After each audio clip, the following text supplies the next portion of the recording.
Namasté. Comme promis, aujourd'hui, je vous fais une petite séquence pour soulager les tensions au niveau cou, épaule, haut du dos. Souvent des tensions qu'on accumule là pour plein de raisons. Des fois, la raison, ça peut être la posture. Des fois, la raison, ça peut être la tension mentale, du stress. Puis, on peut se rappeler aussi que on ressent beaucoup de tension là, de par l'expression, qu'on a beaucoup de responsabilités sur les épaules. Hein? Soit qu'on a eu beaucoup de responsabilités sur les épaules, qu'on anticipe qu'on va avoir beaucoup de responsabilités sur nos épaules ou qu'on a. La plupart d'entre nous, on a des responsabilités sur nos épaules, ce qui génère beaucoup de tension au niveau du haut du dos. Donc, sur ce, commençons.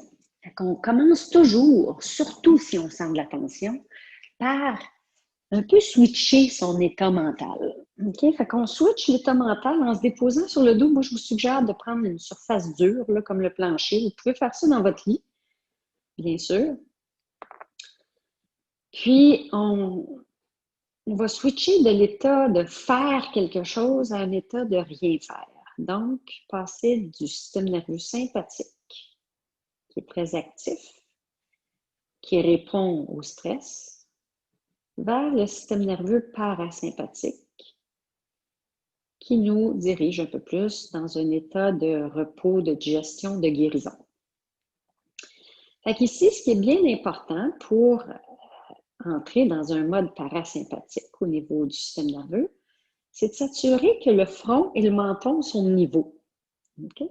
Dès que vous avez le menton plus haut que le front, je le fais ici, là, ça dit tout de suite au système nerveux qu'il y a de la tension, puis qu'il faut qu'il se mette dans un mode sympathique. Fait qu'on n'est pas pantoute dans la guérison ici. Fait que si ça ne marche pas pour vous de descendre votre menton vers le sternum, mettez-vous une petite oreiller. Des fois, ça peut être juste une serviette, pas trop haute, OK? Juste un petit peu.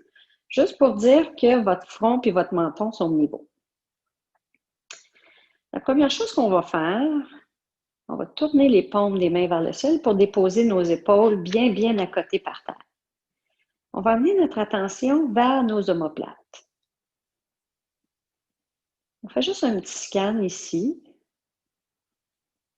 Et pour entrer dans notre mode sympathique, on va y aller avec la respiration abdominale, bien sûr. On va laisser la peau du ventre très détendue pour accueillir la respiration. Fait que si vous respirez au niveau de la cage thoracique, essayez de calmer ça, puis vraiment de relâcher votre ventre pour laisser votre ventre bouger au rythme de chaque respiration. Puis pour s'aider, pour faire ça, on va amener notre attention et notre conscience au niveau du poids, le poids des os de notre cage thoracique. Fait qu'ici, je vous invite à essayer de détendre les os de la cage thoracique. C'est très lourd, une cage thoracique. Essayez de ressentir tout le poids de la cage thoracique qui, au fil de chaque respiration, se dépose de plus en plus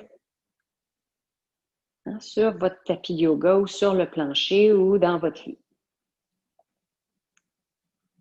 Et commencez tranquillement à allonger la longueur des inspirations. Des inspirations dont vous percevez le mouvement dans votre ventre, des longues expirations. Fait que juste ça, souvent, ça va faire du bien. Ça va faire du bien aux épaules, au haut du dos et au cou. On va commencer avec le mouvement. On va d'abord amener les paumes des mains vers le ciel, paumes des mains face à face. Okay? Ici, vous avez l'option de croiser les doigts, mais de garder les index et les pouces allongés. Mais si ça cause de la tension dans vos épaules, vous n'êtes vraiment pas obligé de faire comme moi. Mon squelette n'est pas comme le vôtre. Hein? On l'a dit au début de ces capsules-là, on est tous uniques dans notre anatomie osseuse. Fait que voyez ici qu'est-ce qui est mieux. Si ça ne marche pas, gardez les mains de la largeur des épaules. Des fois, on le sent mieux parce que quand le bras est au-dessus de l'épaule, l'épaule est plus pesante par terre. OK? Arrangez-vous ici pour que ce soit le plus confortable possible pour vous. Puis on va juste mobiliser les omoplates, c'est-à-dire qu'à chaque inspiration, je vais ouvrir mes omoplates, je vais les décoller de ma colonne en montant mes index vers le plafond. À l'expiration, je redescends mes épaules et mes omoplates par terre. Donc, quand j'inspire, mes index ou mes doigts montent vers le plafond. Je décolle mes épaules, j'élargis mes omoplates et je relaxe à l'expiration. Là, ici, il ne faut pas que la tête bouge. Okay? Si vous faites ça, puis le menton monte vers le plafond, vous n'êtes plus dans la mobilisation des omoplates. Essayez de garder tout le corps très, très stable et relax. Faites juste bouger les omoplates. Okay? Vous faites juste monter les bras vers le plafond, décoller les épaules du plancher et sentir l'élargissement des omoplates. OK? Fait que ça ici, on l'a fait à peu près 5 fois. On va décroiser nos doigts puis descendre les doigts vers les épaules. Fait qu'ici, j'ai les coudes vers le plafond, les doigts sur les épaules. Tout le reste du corps est stable. OK? Je vais prendre une inspiration ici.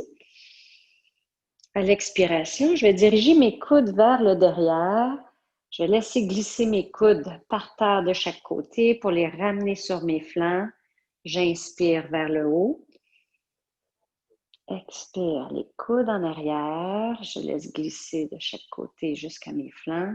Fait qu'on continue comme ça en faisant des rotations très douces, très relaxes au rythme de sa respiration. Le but ici, c'est de joindre le mouvement à sa respiration.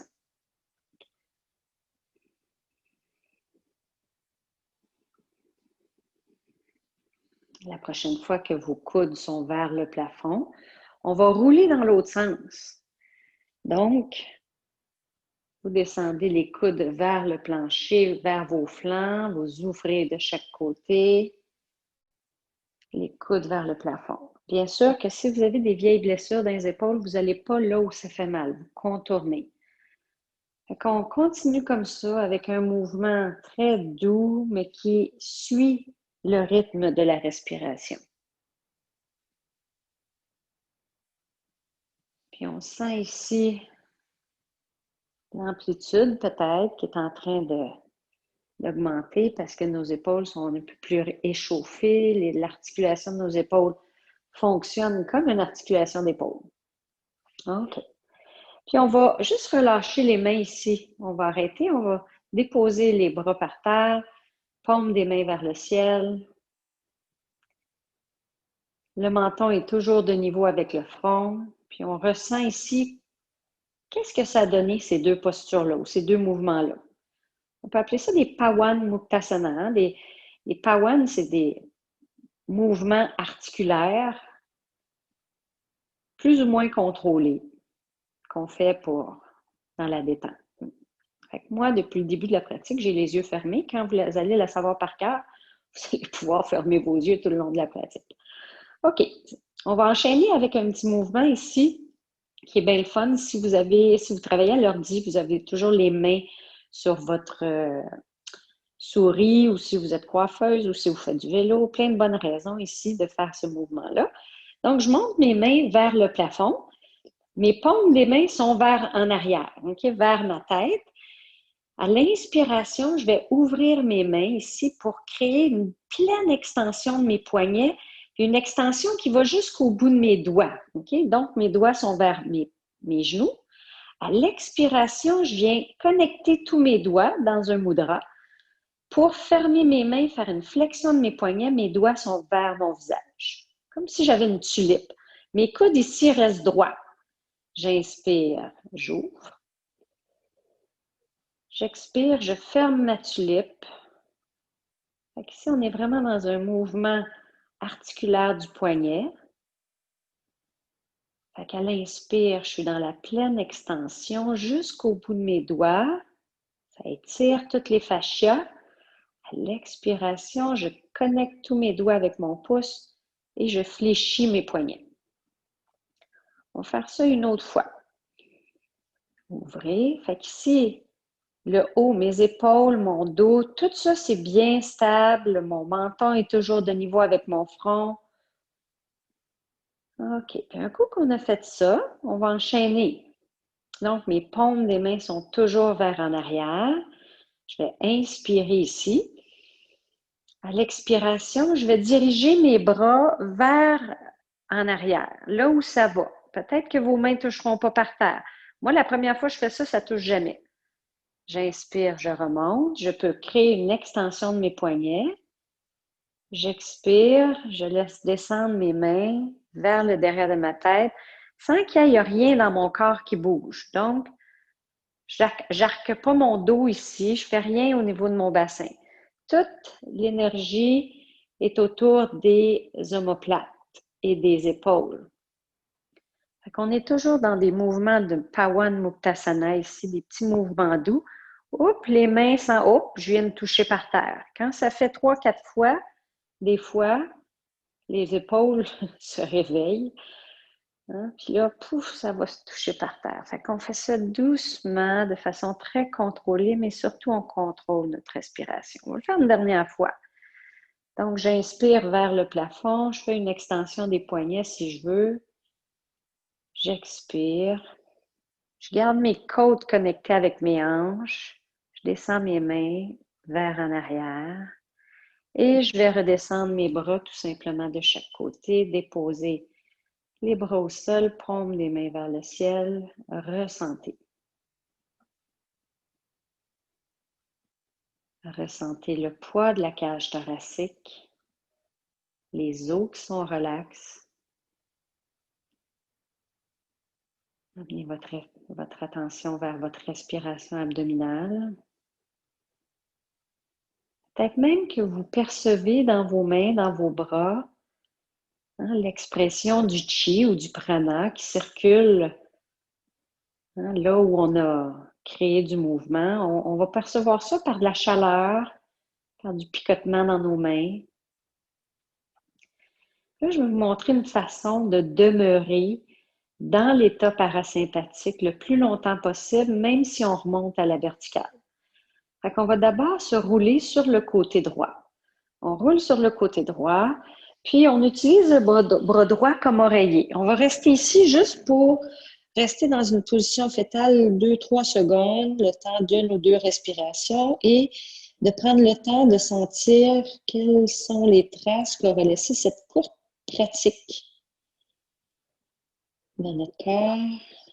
Et avec la main gauche, on va se pousser pour se remonter, mais laisser pendre la tête. OK? Fait qu'on se remonte tranquillement, on laisse pendre la tête. Et on remonte tranquillement à la verticale. La tête pend toujours. Trouvez une position assise qui vous convient. Ma tête pend toujours. Mes yeux sont fermés. Je vais trouver ici une position assise confortable. Pas obligé de vous croiser les jambes. Moi, c'est mon réflexe. La dernière chose qui va remonter, c'est ma tête. Gardez les yeux fermés avec la tête remontée, puis ressentez un petit peu ce qu'on vient de faire au niveau du cou, au niveau du dos, des épaules. Vous allez vous en rendre compte que ça n'en prend pas beaucoup, hein? Il faut juste le faire souvent. Ah mon Dieu, je suis même plus devant la caméra. J'avais vraiment les yeux fermés. On peut connecter les paumes de main ensemble, prendre un jali mudra, puis se regarder. Puis se dire un beau namasté. Bonne pratique.